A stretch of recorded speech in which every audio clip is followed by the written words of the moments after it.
Welcome to the Daily Influence, where our mission is to deliver a daily dose of positive influence that can uplift you personally or be shared within your sphere of influence. While not every episode may directly apply to your unique circumstances, we strive to provide insights and inspiration relevant to most people's daily, weekly, and monthly lives. Whether you are tuning in during the morning, noon, or night, the Daily Influence is here for you. Listen, share, and embrace the power of influence in your life. Hi, welcome to another edition of the Daily Influence. I'm Greg Colino, and I'm so happy you're here joining us today. And I'm excited to introduce you to my friend, my networking power partner, as he calls it, part of the squad, Raghu Sundara with Always Be Connecting. Welcome, Raghu. So great to have you here today. Thank you so much, Greg. It's great to be here. I really appreciate it. It's an honor. Raghu, could you share with us a little bit about you and about your business? Yeah, so I have a business called Always Be Connecting. And before that, actually, I should just say I grew up here in the Chicagoland area in the suburbs, and always cared about relationships, about networking, and through other business practices that I had, I came across a lot of opportunities for networking in business. And throughout those years, almost 20 years of networking in different chambers of commerce, clubs, associations, I met with a lot of people and I learned about giving and taking and being a giver, what it actually meant, and the being a problem solver for people and what people have done for me. And you just said my squad, my network is my squad. And so about 2 years ago, I opened up a company called Always Be Connecting, where I'm a business coach who helps people be the live version of LinkedIn by showing them the proper mindsets, processes, and techniques for them to get the most out of their networking efforts.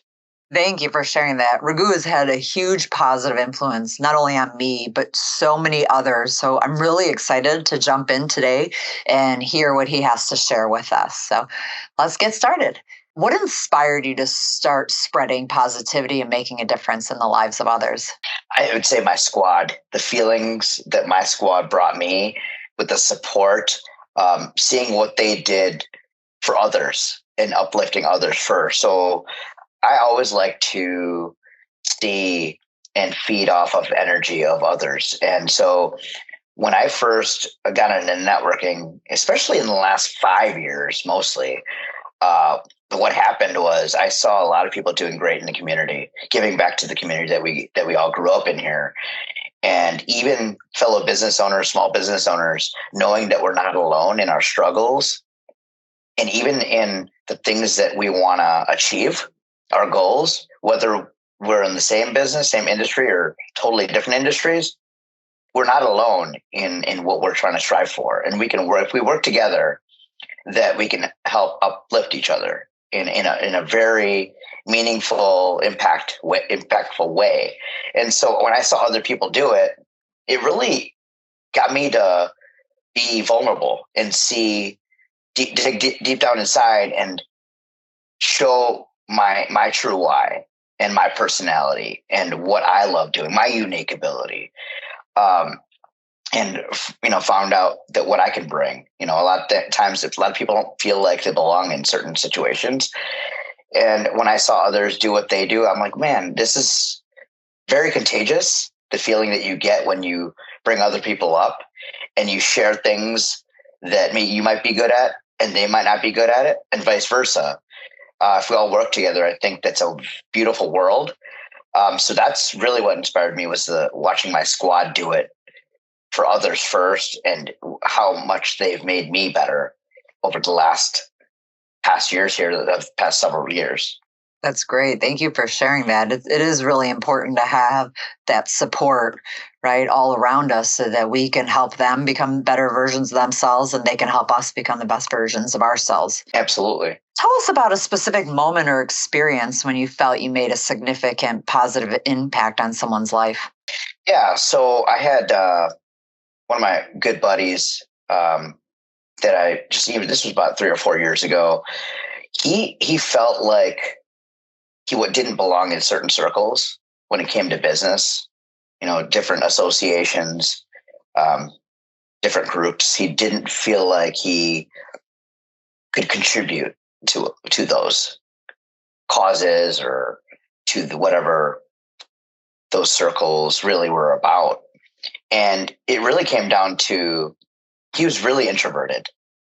And so he didn't know where to start when it came to conversations. He'd be that person where we get to a networking event and he wouldn't feel comfortable going up to anybody because he didn't really know anybody. And so because of that, this person, would stop going to networking events and really stayed at home more and told themselves stories about why they didn't belong and got into a really bad place. So I just listened to this person and I just told him that you're not really not alone in this. Number one. Number two, why don't we go together? Why don't we go together? And I will be by your side, even in the worst situations. And I will stay by your side for as many times as you need me to be there. And I will go with you even beforehand. Let's meet up for coffee before the event. Let's talk through what you're thinking is going to go happen and all the bad things that could happen. And let's talk through that. But let's talk through the good things too. Let's put together a plan of attack to make yourself as comfortable as possible in this difficult situation. So we did that, and months went by, and all of a sudden, it didn't happen all at once, but this person finally broke through the barrier of not feeling like that anymore. They felt like they could exist in a situation. And pretty soon, before we knew it, this person was bringing people to different events. He was speaking up in these clubs and in these groups of 15 people where he didn't really have a voice. And now what that's done for this person, it's actually helped him in his personal life as well. It's helped him in his business because he's had candid conversations, helped him negotiating. A lot of his business is negotiating. And so it gave him a bigger voice. It gave him a bigger self-worth. And it's somebody that I look to as a leader now. And he's not the loudest person, but you don't have to be the loudest person to be a leader. You just have to believe in what you're about and just be you.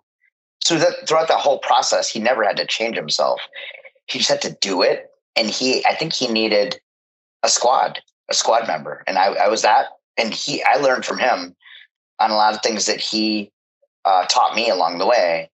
And it was a great partnership that we had. It was like the dual approach. And I think that's something that to this day will help him overcome other things, not just that one thing, but it's going to help him achieve more in life.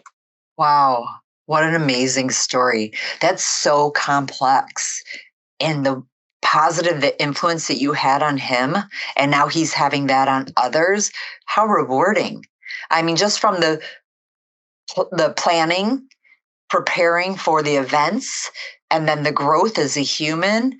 And this was all before, might we add, to the listeners who don't know, that you just started Always Be Connecting a couple of years ago. So this was before you even had your Always Be Connecting. So you were just doing this out of the kindness of your heart to a friend, someone you saw in need. And you could tell this is a passion of yours, but you're really good at it. And it just comes natural to you. Yeah, I love doing it because we've all been there. And that's the main thing. I felt like, I remember feeling like that in junior high. I remember feeling like that is my first corporate job. You just don't feel like you belong. Nobody wants to feel like that. And so when you see people that feel the same way you felt before, it's easy to empathize with them and step into their shoes and really go one step further because he would have done the same thing for me and things that I really wasn't comfortable with. I mean, he could do a lot of things that I can't do, and I've leaned on him for a lot of those types of things, and he's made me better. So it's like if it takes a little energy for me to help him with something like that, then why not? What advice would you give to someone who wants to make a difference, but they just don't know where to start? So I would keep it nice and simple. Start with your why. Meaning, if you're about, like, for my why, my why is bringing people together. I love bringing people together. So I would start with that. If your why is you like to garden, you like the environment, you like to clean up the environment, maybe start there. Start doing maybe try to organize a community cleanup. I know we work with different organizations where we do that. So the other thing is start with your what you're good at. If you're good at operations, if you're good at raising money, if you're good at bringing people together, if you're good with numbers, there's a lot of people who don't want to deal with numbers. They don't want to be doing the operations part. So assemble it. Assemble your crew of whatever you're trying to accomplish, of doing something good. And then also lean on your squad, your network, your friends, your family. So whether you're in business or not, lean on your friends, the people that you trust.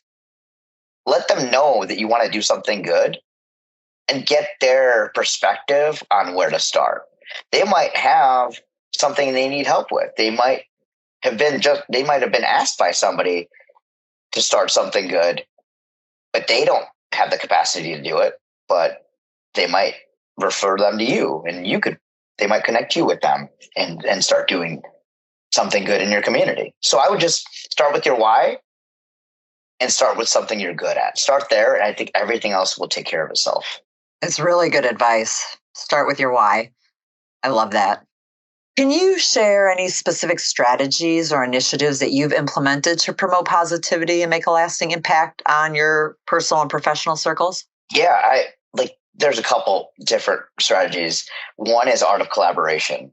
So a lot of people think that, when you're in an industry, especially an association where you have a lot of, say, accountants, and you're an accountant as well, a lot of people feel like, oh, I can't collaborate with another accountant.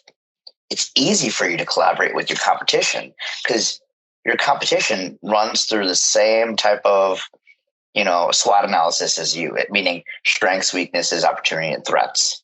And so we're not alone in those. If we actually, listen and talk to each other, there's so many opportunities.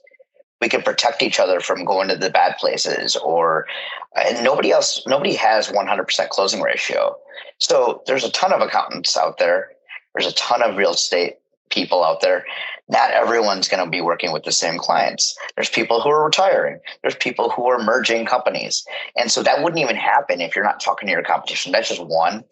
Even in an art of collaboration, when you talk about industry, you can talk about, just start with the people you're going after. If you're going after the same type of clientele, but you don't do necessarily the same thing, it's good for you to talk to people who go after the same clients as you. Here's one way to find that out. Go to your top client and ask them who else they deal with other than you. Like who else are they a customer of? And ask for a warm introduction. You might be able to collaborate with those people. It also might give you ideas of industries that you could collaborate with as well. Because if your customer is talking to them, well, your other customers are talking probably to those types of industries as well that don't do what you do. So it's even better. And then the other thing I would say is focus on being a problem solver for people.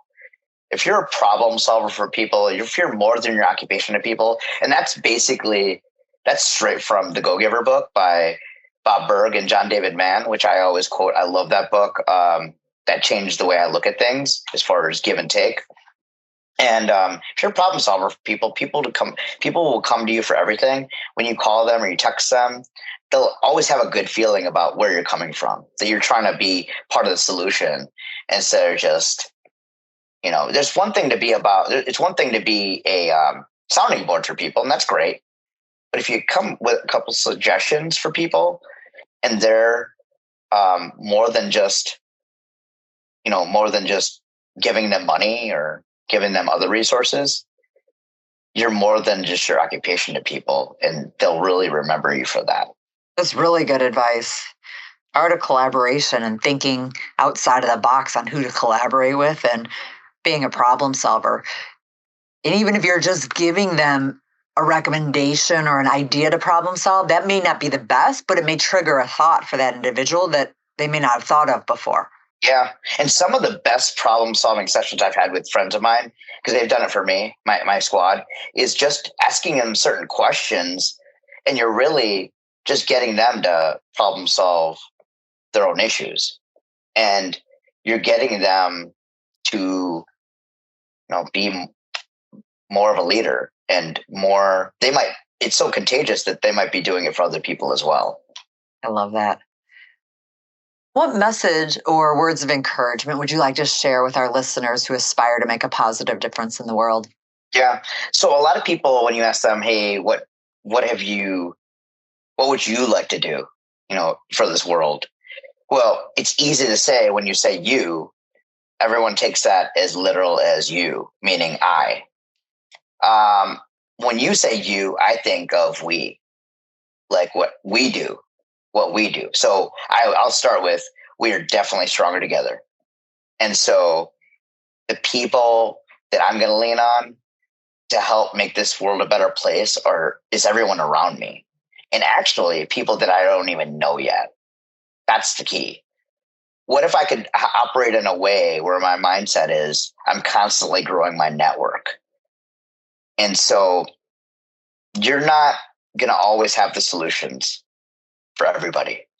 But if you had a powerful network where you had the ability to reach out to people, and everyone knows 100 people. If you reach out to 10 of your people, that's really actually reaching out to 1,000 people, basically 1,000 people.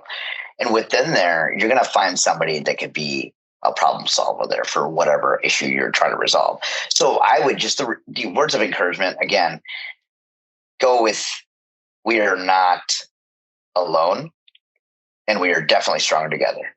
Beautiful words. Thank you for that. If people want to get in touch with you, what's the best way to do that? The best way is probably just go to my website. You can email me from there. It's a contact button on there. But my website is www.alwaysbeconnecting.net for networking. Very cool. Thank you. Raghu, thank you so much for joining us on another episode of the Daily Influence. I'm so grateful to have you as part of my squad and my network and to call you my friend. And thank you to our listeners for joining us. And we hope you have an amazing, positive day. And we'll see you on the next Daily Influence. Bye-bye.